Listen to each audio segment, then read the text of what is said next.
नमस्कार, मैं वकार यूनुस, स्वागत है आपका CCL प्लेटफॉर्म पर। लास्ट वीडियो में हमने डिस्कस किया था कि जो इलेक्ट्रिक पोटेंशियल है वो ड्यू टू पॉइंट चार्ज गया था, वहाँ था आपका V इक्वल्स टू के क्यू अपॉन आर। ये अपना आया था V इक्वल्स टू के क्यू अपॉन आर। ठीक है, इसी के व्यापक ध्यान रखना, यहाँ पे V जो है पोटेंशियल है वो एक स्केलर क्वांटिटी है। कौन सी क्वांटिटी है? स्केलर क्वांटिटी है। स्केलर क्वांटिटी है, स्केलर क्वांटिटी है, तो हम उसको यहाँ पर वेक्टर में फॉर्म में नहीं ला सकते क्योंकि स्केलर क्वांटिटी है तो उसको रिक्वायरमेंट नहीं है। तो इसी को लेके यहाँ पे एक रिलेशन बना हुआ है, यहाँ लिख देना, एक टॉपिक लिखना, relation between Vm and V not. अब सर कहो सर Vm क्या है? Vm क्या है? V क्या है? Electric potential in medium. V not क्या है? Electric potential in vacuum. ठीक है, इसको यहाँ पे एक रिलेशन निकाले तो Vm इक्वल्स टू क्या हो जाएगा? K। अब K की वैल्यू रखेंगे अपन 1/4 pi epsilon m Q upon R square. यही था ना? K Q upon R square था क्या? ओनली आर था? बताओ मुझे फटाफट भाई। अपन ने ये निकाला था यहाँ पे कि V इक्वल्स टू जो K Q upon R square था या K Q upon only R था। ये आपके ऊपर डाउट है कि आप बताओ ये एक्चुअल में क्या था। W अपॉन Q निकाला था, W क्या था? F डॉट S था, वहां से अपन निकाल सकते हैं। तो आर स्क्वायर हो जाएगा ओनली क्या था? K Q upon R। तो यहाँ हो जाएगा K Q अपॉन R। ठीक है, question number first. Now V nought equals to 1/4 pi epsilon not और Q upon R। Question number 2 यहाँ लिख देना। Now from first and second, now from first and second, first and second से क्या हो जाएगा? Vm upon V nought equals to 1/4 pi epsilon m Q upon R upon 1/4 pi epsilon nought Q upon R। और यहाँ से ये cancel और यहाँ से ये कैंसिल, तो 1/Vm upon epsilon V nought is equals to epsilon nought ऊपर चला जाएगा और एप्सिलॉन m नीचे आ जाएगा। ठीक है, अब इसको अपन ऐसे लिख सकते हैं, V naught upon Vm is equals to epsilon m upon epsilon not. और epsilon m upon epsilon naught किस इक्वल होता है? एप्सिलॉन r के इक्वल होता है। तो हम इससे हमारा जो रिलेशन आता है वो आता है Vm equals to epsilon r। ये भी एक रिलेशन है और ये भी एक रिलेशन है। ठीक है, कई बार बोर्ड क्लासेस में ये पूछा जाता है कि भाई वैक्यूम के अंदर परमिटिविटी क्या होती है और दूसरे जो मीडियम होते हैं उसके अंदर परमिटिविटी क्या होती है। तो उनको लेके ये मेरा एक आपके जो आपके लिए एक क्वेश्चन वो टॉपिक था जिसका फिनिश होते हैं। अभी हम बढ़ते हैं नेक्स्ट टॉपिक की ओर। जो हमारा नेक्स्ट है वो equipotential due to group of charge. अगला टॉपिक है अपना equipotential due to group of charge. तो उसके लिए अपन बात करें तो ध्यान से देखना। इक्विपोटेंशियल मतलब electric potential due to group of charge कि बहुत सारे चार्जेस हैं, बहुत सारे। हम सुपरपोजिशन प्रिंसिपल पढ़ चुके हैं, वो कि वही प्रिंसिपल वापस यूज होगा। हमारे पास एक चार्ज है Q नॉट, इसके सराउंडिंग बहुत सारे चार्ज है, Q1 है, कोई दूसरा Q2 है, कोई तीसरा हमने Q3 ले लिया। सिमिलरली यहाँ पे क्या हो जाएगा? Qn हो जाएगा। अब Q1 की वजह से ये हो जाएगा, अब यहाँ वेक्टर क्वांटिटी तो है नहीं। Q2 की वजह से ये हो जाएगा, Q1 रहने दो और Qn डायरेक्ट रहने दो, और ये Qn की वजह से पोटेंशियल ये हो जाएगा। मतलब यहाँ पे इस तरीके से। अब यहाँ पे अपने को ये सब लगाने की रिक्वायरमेंट भी नहीं, क्योंकि भाई पोटेंशियल और उसमें डायरेक्शन नहीं होती। तो अपन क्या करेंगे, इन सबको एक पॉइंट से 4 से जोड़ देंगे और वहीं से अपन इसको कैलकुलेट कर लेंगे। जैसे ये कोई चार्ज है, ये कोई Q नॉट चार्ज है, Q1 Q2। अब यहाँ पे हो जाएगा R1, यहाँ हो जाएगा R2, यहाँ हो जाएगा Rn। इसके बीच में जो पोटेंशियल है वो तो क्या है? V1 है, यहाँ पोटेंशियल V1 है, यहाँ पोटेंशियल क्या है? V2 है, और यहाँ पोटेंशियल क्या है? V3 है। तो इसमें पहले तो लिखेगा, डेफिनेशन लिखेगा, the electric potential at a point charge due to surrounding charge algebraic sum of due to surrounding charges algebraic sum of electric potential of individual charges algebraic sum of electric potential individual charges। मतलब कि इन सभी individual charges का जो potential होता है वो इसके potential क्या होता है? इक्वल होता है। ये मैंने अपने नॉर्मल लैंग्वेज में बोल दिया। अगर किसी को अपने लेवल से अपने बिहाफ पे डेफिनेशन बनानी तो आप बना सकते हो, ठीक है। उसके बाद ये डायग्राम बनाना है। डायग्राम में Q not is a point charge, surrounding charge is a Q1 and Q2 and Qn, and positions is R1, R2 and Rn.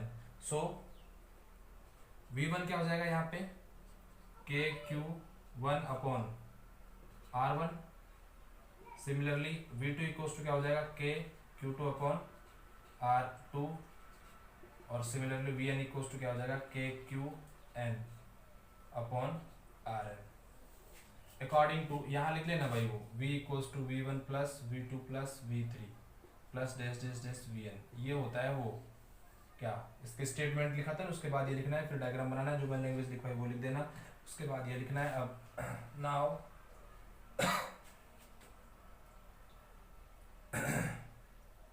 V equals to KQ1 upon R1 according to superposition लिख देना, according to superposition principle. Superposition था ना भाई, वही principal यहाँ पे लग रहा है, सुपरपोजिशन प्रिंसिपल, ठीक है। Plus KQ2 upon R2 plus dash dash dash KQn upon Rn। V equals to K common Q1 upon R1 plus Q2 upon R2 plus dash dash dash plus Qn upon Rn। यहाँ पर हम इसको simple solve कर सकते हैं कि यहाँ summation और I इक्वल्स टू 1 से लेके n तक, तो क्या हो जाएगा QI अपॉन RI, ठीक है। और ये हमारी क्या बन गई, इक्वेशन बन गई। अब मेरी बात ध्यान सुनना आप कि सर ये इक्वेशन बन गई, ये आ गई, ये इससे पहले हम 2-3 बार कर चुके हैं। इलेक्ट्रिक फोर्स के लिए कर चुके हैं, इलेक्ट्रिक फील्ड इंटेंसिटी के लिए कर चुके हैं, और अब इलेक्ट्रिक पोटेंशियल के लिए कर चुके हैं। एक ही लो है, तो चैप्टर नंबर फर्स्ट में भी पढ़ा था, सेकंड में भी पढ़ा है, और अब थर्ड में भी पढ़ रहे हैं, ठीक है। तो ये चीजें आपको, और दूसरी बात मैं आपको एक बता दूं, जिन स्टूडेंट्स ने थर्ड चैप्टर पे पहुंच चुके हैं, मैं चाहता हूं कि वो आज कमेंट बॉक्स में लिखें कि सर हम थर्ड चैप्टर तक पहुंच चुके हैं और ये हमने पढ़ लिया है। अगर आप ऐसा करते हैं, वहां पे कमेंट बॉक्स में कमेंट करते हैं, तो मैं समझता हूँ कि आपने कर लिया है। और अगर आप नहीं भी करते हैं तो देखो, कोई यहाँ पे कोई किसी पे फोर्स तो है नहीं, तो आप उस बिहाफ पे अपना रिप्लाई कर सकते हैं। अगर नहीं भी करते तो कोई बड़ी प्रॉब्लम भी नहीं है, कोई इशू भी नहीं है, ठीक है। उसके अलावा हम जो अब नेक्स्ट टॉपिक की ओर बढ़ते हैं, जो हमारा है electric potential due to electric dipole. Electric potential बहुत शानदार डेरिवेशन है, कुछ ही नहीं है थ्योरी इसमें, सब डेरिवेशन इसके अंदर, और उस डेरिवेशन को हम पढ़ेंगे। यहाँ पे क्या है, electric potential due to electric dipole movement. Electric dipole, electric potential due to electric dipole, electric dipole, ठीक है भाई, ध्यान रखना। ये हमारा इलेक्ट्रिक डाइपोल है, माइनस Q और प्लस Q, ठीक है। डिस्टेंस आप जानते हो, O पॉइंट, ये स्मॉल a, और ये भी क्या है, स्मॉल a, ठीक है। ये डिस्टेंस क्या है, स्मॉल a, और ये डिस्टेंस भी क्या है आपकी, स्मॉल a। अब यहां पर कोई पॉइंट P सिचुएटेड है। अब इस P पॉइंट से, जो P पॉइंट है वो सेंटर से कितने डिस्टेंस पर है, R डिस्टेंस पर है। तो माइनस Q से अगर हम बात करें, इसके लिए तो हो गया R1, और इसके लिए इससे बात करें हम, तो ये हो गया अपना R2। अब ध्यान देना, यहाँ पे एंगल की हम बात करें, एंगल की हम बात करें, तो ये जो एंगल है ये थीटा है भाई। अगर ये थीटा चेंज करेंगे, देखो ये 90 भी हो सकता है, ये 0 डिग्री भी हो सकता है, और ये 180 पे जा सकता है। इसका मतलब यहाँ क्या चेंज होगा, एंगल चेंज होगा। अब हम क्या कर सकते, इसका करते हैं, इसके लिए एक कंडीशन अप्लाई करते हैं कि भाई अपने को R2 निकालना है, ये अपना R2 है, R1 है, और फिर इसको सॉल्व करते हैं। तो सबसे पहले हम इस डायग्राम को मतलब कि R1 निकालना है, R2 R1 इस बिहाफ, मतलब R1 R तो है, R2 कैलकुलेट करना है, R1 कैलकुलेट करना है। तो हमारे लिए यहाँ पे डिफिकल्ट हो जाएगा, क्योंकि यहाँ 90 डिग्री तो है नहीं भाई। हम पाइथागोरस थ्योरम कब अप्लाई कर सकते हैं, जब यहाँ पे कोई राइट एंगल हो। राइट एंगल का मतलब उससे किसी एंगल का एक एंगल कितना हो, 90। यहाँ है क्या, कोई नहीं है, इसका मतलब यहाँ कैलकुलेट नहीं कर सकते। जबकि हम अब कैसे कैलकुलेट करें R12 को, तो हमें यहाँ पे राइट एंगल बनाना पड़ेगा। राइट एंगल बनाएंगे तो यहाँ से एक हम यहाँ पे लाइन ड्रॉ करेंगे, तो यहाँ पे ये जाके ये क्या बना लेती है, यहाँ पे 90 एंगल बना लेती है। इसका मतलब ये 90 एंगल बन गया। अब ये A है, इसके साथ थीटा है, तो ये क्या हो जाएगा, A cos थीटा, इसके लिए बन गया। तो अब यहाँ पे R2, अब ये वाली जो आर्म्स है और ये वाली आर्म्स है, यहाँ से लेके यहाँ तक वो इक्वल है। अब इस पॉइंट को तो हमने दे दिया O, ये हो गया हमारा A, ये हो गया B, ये P हो गया, और इसको दे देते हैं हम C, ABC। ठीक है, अब ये जो CP और जो BP है ये दोनों क्या हो गए, इक्वल हो जाएंगे। ठीक है, अब हम नेक्स्ट हम आगे बढ़ते हैं। नेक्स्ट जो हम आगे बढ़ते हैं तो अब इसको करना है, इसके लिए हम इसको पीछे ले जाना पड़ेगा हमें, और पीछे हम तब तक जाएंगे जब तक ये क्या नहीं बन जाएगा, एक 90 एंगल नहीं बन जाएगा। और यहाँ पे ये क्या बन गया 90। इसका मतलब अगर ये हमारा A है, ये अगर थीटा एंगल है तो ये भी एंगल क्या हो जाएगा, थीटा। ध्यान रखना, इसको स्मॉल a यहाँ दिखा देना ताकि आपको कोई डाउट प्रॉब्लम्स नहीं हो, क्योंकि यहाँ एंगल थीटा भी हमने शो कर दिया है। ठीक है, तो इस तरीके से हम यहाँ पे एंगल थीटा रिप्रेजेंट कर सकते हैं। तो यहाँ पे हमारा ये वाली जो टर्म्स है, ये a है, थीटा साथ ये हो जाएगी a cos थीटा। अब यहाँ पे जो इसको बोल दिया हमने d, अब dp इक्वल्स टू ap हो जाएगा। ठीक है, बस अब ये डायग्राम अगर किसी को नहीं समझ आया तो आप वीडियो को दोबारा रिवाइज कर लेना, यहाँ से आपको जल्दी समझ जाएगा। अब तो लिखना है now due to positive charge electric potential at P point. तो P पॉइंट पर जो इलेक्ट्रिक पोटेंशियल हो जाएगा वो क्या हो जाएगा भाई, V प्लस Q की वजह से हो रहा है, तो K Q अपॉन R2। ठीक है, इक्वेशन नंबर 2। फिर now again due to negative charge electric potential at P point. ठीक है, तो क्या हो जाएगा यहाँ पे V minus Q equals to minus KQ upon R1, equation number 2। अब हमें P पॉइंट पर क्या कैलकुलेट करना है, रिजल्टेंट करना है। रिजल्टेंट कैलकुलेट करना है किस पर, पॉइंट P पर। अब आपने ये सब लिख लिया होगा 8 पॉइंट P, मैं इसको हटा रहा हूँ यहाँ से। ठीक है, आप लिख देना, वीडियोस वापस देख लेना, इस पे क्या था, यहाँ पे 8 पॉइंट P था। ठीक है, ये इसलिए हटा रहा हूँ क्योंकि अपने को ये डेरिवेशन काफी थोड़ा लेंथी है, तो हम इसको समझने के लिए पूरी तरीके से स्टडी करेंगे, तो उसके लिए हमें स्पेस की रिक्वायरमेंट होगी, तो स्पेस अपना कम पड़ेगा, तो आप वीडियोस को वापस रिवाइज कर लेना और यहाँ पे लिख लेना चाहे पहले ही। ठीक है, अब देखना यहाँ पे रिजल्टेंट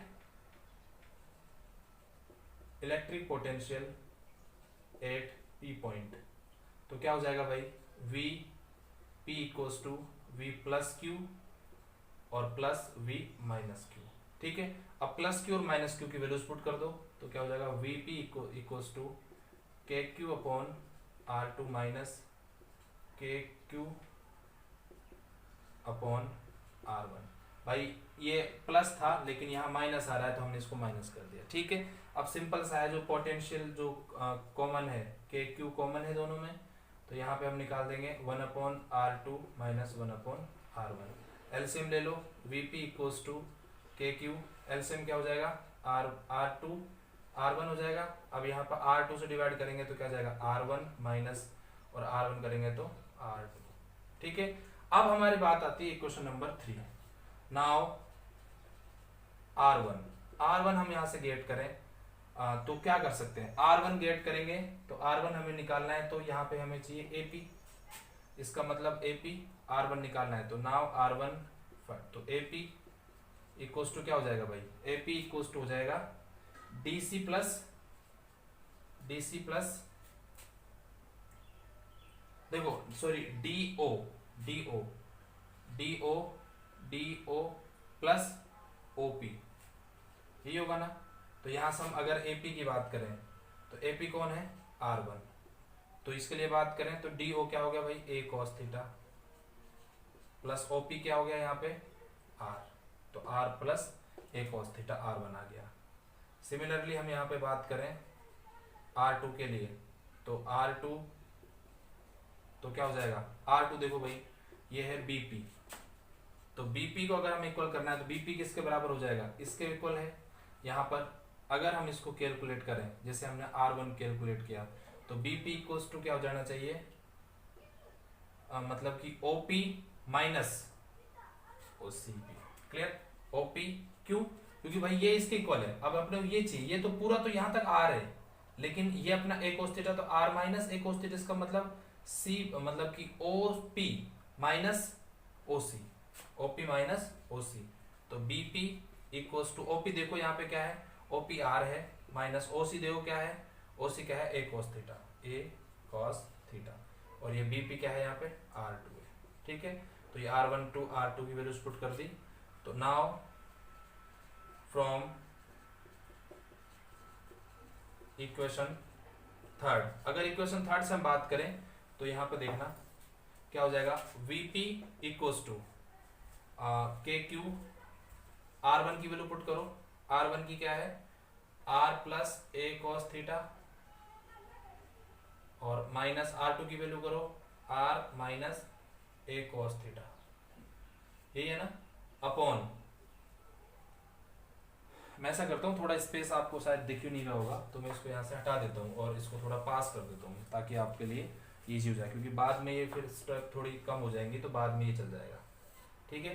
तो यहाँ Vp इक्वल्स टू KQ और R1 की वैल्यू रखो, तो R plus A cos theta और minus R minus A cos theta, ठीक है, अपॉन मल्टीप्लाई कर दो R plus A cos theta और R minus A cos theta, हमने दोनों को वैल्यूज को यहाँ पे मल्टीप्लाई कर लिया है, ठीक है। अब देखो यहाँ पे Vp इक्वल्स टू KQ, यहाँ देखो इसको ओपन करो पहले, तो ये ओपन करोगे तो यहाँ देखो मैं इसी स्टेप में कर रहा हूँ, ये माइनस ये क्या हो जाएगा प्लस, और ब्रैकेट खत्म, तो यहाँ से R कैंसिल, तो ये क्या जाएगा 2A cos थीटा, और भाई ये A प्लस बी और A माइनस बी, तो A square minus B square, इसका मतलब R square minus A square को स्क्वायर थीटा। तो यहाँ पे वही condition, R is very greater than small a approx 0, तो यहाँ जाएगा Vp equals to KQ 2A cos theta upon R square, ठीक है, आ गया। अब यहाँ पे अगर अपन कैलकुलेट करें तो Vp equals to K 2A Q dot 2A cos theta upon R square, और Vp equals to K dot two क्या बोल सकते हैं भाई, K P cos theta upon R square, ये क्या आ गया हमारा electric potential at P point, clear. तो यहाँ से अपन निकाल सकते हैं कि क्या होगा। अब यहाँ पे 3 केसेस के लिए अगर हम बात करें, case first theta equals to 0 degree, अगर थीटा इक्वल्स 0 तो इसका मतलब एक्सियल पा जाएगा, थीटा इक्वल्स तो 8 एक्सियल, तो यहाँ पे क्या निकलेगा Vp equals to 0 by cos 0 की वैल्यू क्या होती है, बताओ, cos 0 की वैल्यू होती है 1, तो यहाँ पे क्या हो जाएगा Kp अपॉन R स्क्वायर, ये केस फर्स्ट हो गया। केस सेकंड की हम बात करें तो case second theta equals to 90 degree, 9 degree पर होता है 8, इक्वेटोरियल हो गया ना भाई, अपन ने पढ़ा तो है फर्स्ट चैप्टर में यार, इक्वेटोरियल हो गया, तो यहाँ से Vp और cos 90 की वैल्यू क्या होती है 0, तो सारा क्या हो जाएगा Vp क्या हो जाएगा 0 हो जाएगा। और अगर आप 180 को और निकालना चाहो तो केस थर्ड में यहाँ लिख रहा हूँ, केस थर्ड हो जाएगा थीटा इक्वल्स टू 180, इसका मतलब इसके जस्ट उल्टा हो जाएगा, तो यहाँ पे Vp इक्वल्स टू cos -1 होती है तो minus KQ upon R square, ठीक है। तो यहाँ से कुछ हमारे फाइनलाइज आते हैं, ये हमारा पूरा डेरिवेशन कंप्लीट होता है। इसमें ये आप सबसे पहले ये डायग्राम लिखोगे और डायग्राम के बाद एक लाइन है लिख लीजिएगा, let a electric dipole that having center O and distance between two charges is twice a, and at point P which is situated from small r distance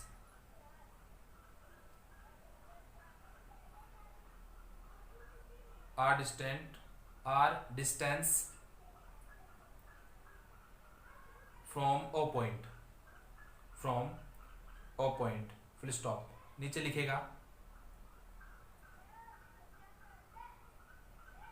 the distance of P point from positive Q charge is R2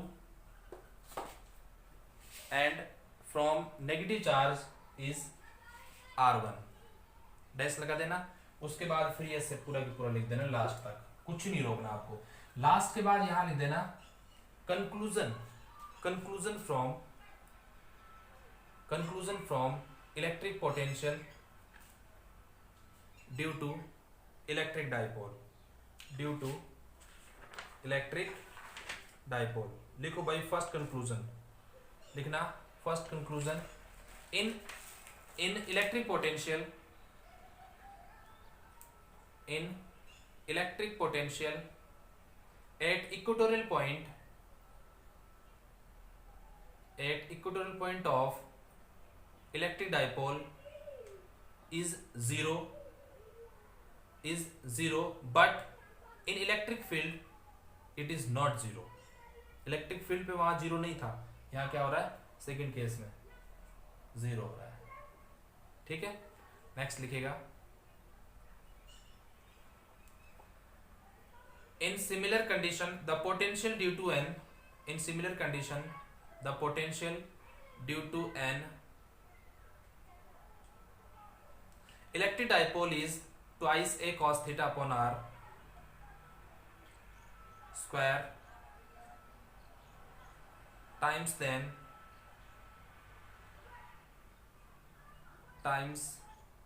then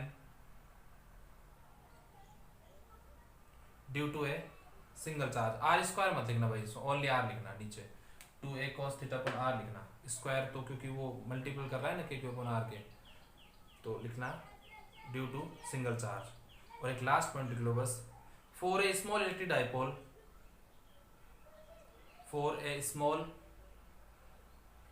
dipole the electric potential is inversely proportional to the square of distance, to the square of distance। Next है properties of equipotential surface. अगला topic है अपना, इस video last topic है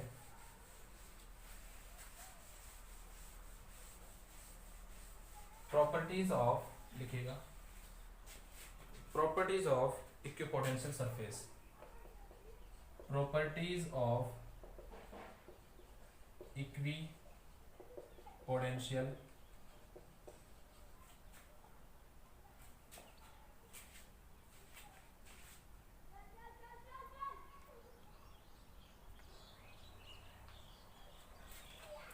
properties of equipotential surface. कुछ videos में कई बार कुछ इंटरप्शंस आ जाते हैं जिनकी वजह से कई बार थोड़ा बहुत डिले हो जाता है, तो आप उन चीज़ों को प्लीज़ माइंड मत करो या कीजिए। प्रॉपर्टीज ऑफ इक्विपोटेंशियल सरफेस की हम बात कर रहे हैं। देखो भाई, इसके अंदर 5 पॉइंट्स हैं, बहुत इजी से हैं, हम छोटे छोटे से बात करेंगे 4 और लास्ट में 5th पॉइंट। हम फर्स्ट पॉइंट की बात करें कि इसमें एक्चुअली में जो फर्स्ट पॉइंट है वो क्या होता है, लिखिएगा इसमें फर्स्ट पॉइंट में the potential difference on equipotential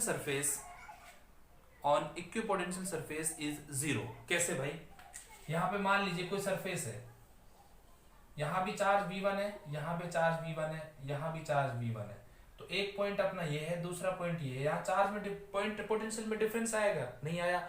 और पोटेंशियल डिफरेंस क्या होता है, जब कोई डिफरेंस हो, जब डिफरेंस नहीं है तो पोटेंशियल डिफरेंस क्या हो जाएगा, जीरो। तो यहाँ पे जो पोटेंशियल डिफरेंस है तो v1 इक्वल टू क्या हो गया, v2, इट मीन्स ये इक्वल हो गया, तो यहाँ पे पोटेंशियल डिफरेंस क्या जाएगा, जीरो। ये तो फर्स्ट पॉइंट हो गया, ठीक है, ये भी लिख लीजिएगा साथ में, पीटी का मतलब है potential difference is zero. Second point लिखिएगा total work done on equipotential is zero. Total work done, मान लीजिए हमारी ये कोई सरफेस है, हम Q1 कोई यहाँ से यहाँ पोटेंशियल है V1 और यहाँ से हम इस पोटेंशियल पे जा रहे हैं V2 पे। अब हमारा फॉर्मूला क्या होता है, W, जैसे मान लीजिए A है और ये B है, तो WA माइनस WB होगा ना भाई, अपना तो यही होता है, अपॉन Q0, जिस चार्ज बोले जा रहे हैं Q0 को, यही तो होता है। तो वर्क डन, अगर हम वर्क डन की बात करें यहाँ से तो क्या हो जाएगा, अब पोटेंशियल चेंज नहीं हो रहा, यहाँ पोटेंशियल डिफरेंस क्या है, जीरो। तो अब मैं फिर से वापस समझाने की कोशिश कर रहा हूँ, मान लीजिए WA माइनस WB निकालना है अपने को, ठीक है, ये वर्क डन है। अब यहाँ पे जो फॉर्मूला होता है वो होता है v equals to W upon Q. W निकाल रहे हैं तो q डॉट v हो गया क्या भाई। अब जब v क्या है यहाँ पे 0 तो W A minus W B भी क्या हो जाएगा 0 हो जाएगा। अब v भी 0 क्या है because surface will be equal equi potential. Equi potential का मतलब है एक समान, इक्वी पोटेंशियल। ठीक है, थर्ड पॉइंट लिखेगा for a point charge, for a point charge equipotential surface will be concentric. Concentric होगी मतलब कि एक पॉइंट पर कॉन्सेंट्रिक होगी, इसको बोल देंगे v1 v2 v3। तो v1 सबसे ज्यादा होगा, उससे कम v2 होगी, उससे कम क्या होगी v3। ठीक है, ये आपका थर्ड पॉइंट हो गया, ये आपका सेकंड हो गया, फर्स्ट हो गया। अब आप लिखिएगा फोर्थ पॉइंट। फोर्थ पॉइंट के अंदर लिखिएगा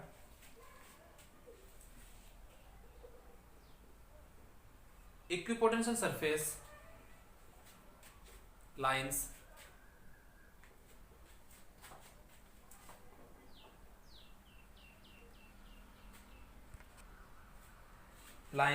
never cut to each other because of two direction on intersection point which is not possible, which is not possible। और एक लास्ट पॉइंट लिखिएगा for a uniform electric field, for a uniform electric field the equipotential surface is normal to its field lines, normal to its field line. ये last आपका जो topic का last point है, और इस तरीके से इसमें कुछ बना लीजिएगा, मतलब सरफेसेस बना लीजिएगा इस तरीके से।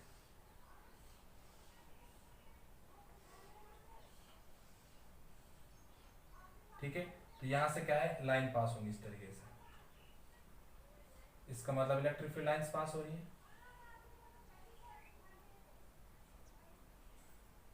और ये इलेक्ट्रिक फील्ड लाइंस पास हो रही है।